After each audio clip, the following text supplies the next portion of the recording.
Hello guys, this is Arkneil Gaming.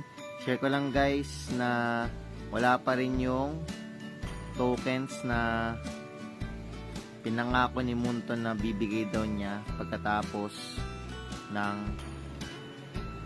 event. Ayan, tapos ng event. So, tingnan natin sa inbox.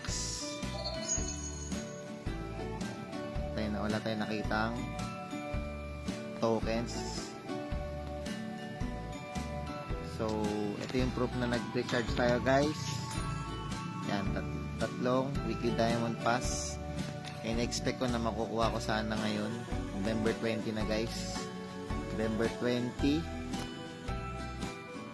for 9 PM sa Philippines. Yan, tapos ng recharge event ng second phase. Tapos na yan.